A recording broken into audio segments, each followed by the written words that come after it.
Fried noodles, tara, kain.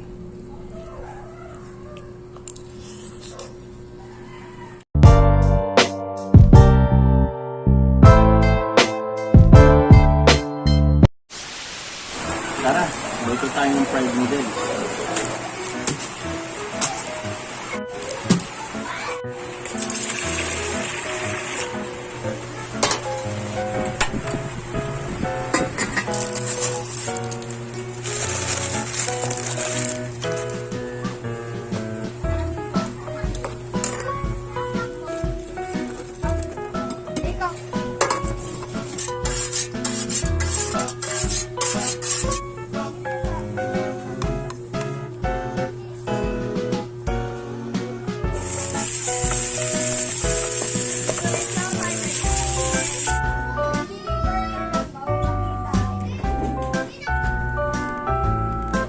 Fried noodles, tara, kain.